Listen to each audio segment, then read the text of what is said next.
Bilirəm. Cavab almayacağım.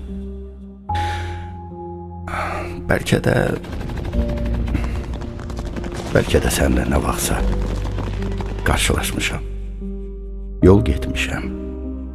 Görmüşəm səni. Bəlkə də. Amma nə sən məni tanımısan, nə mən səni. İndi mən səni tanıyıram. İndi səni hamı tanıyır.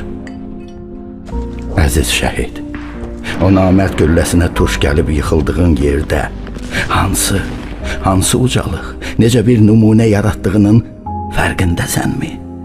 Qanın axan o torpaqda nə güllər açıb, bilirsənmi?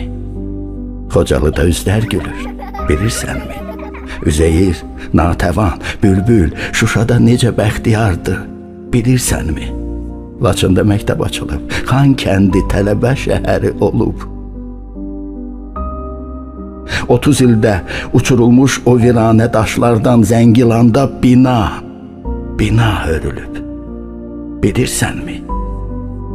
Kəlbəcər necə dəyişib, bilirsənmi?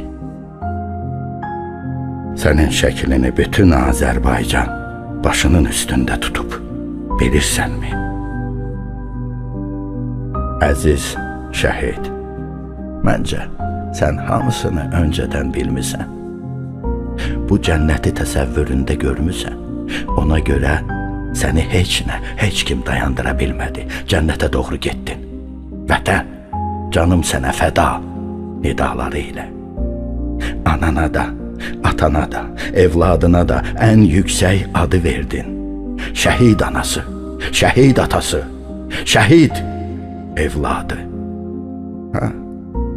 Öyrəlirlər də, darıxırlar da. Hey gözləri səni axtarır amma sancdığın bayraq qədər qürurludur, yüksəkdə də olar. Biz indi sənin ətrini onlardan alırıq. Hər kəlmələri, hər baxışları səndən danışır. Əziz şəhid, azad torpaqlarda bu şanlı bayraq dalğalandıqca ruhun bizimlədir. Müzəffər Ali Baş Komandanın dəmir yumruğu qədər möhkəm, əzəmətlisən. Sən əbədi ömür yaşayırsan. Sən da bir ailənin deyil, qalib, bütöv Azərbaycanın evladısan. Fəxrisən. Bu sənə təşəkkür məktubum idi, əziz şəhid. Ruhun qarşısında baş əyirik. And içirik ki, uğrunda canını fəda etdiyin istiqlalımızın, ərazi bütövlüyümüzün, suverenliyimizin keşiyində əbədi duracağıq, əbədi. Ruhun şad olsun, əziz şəhid.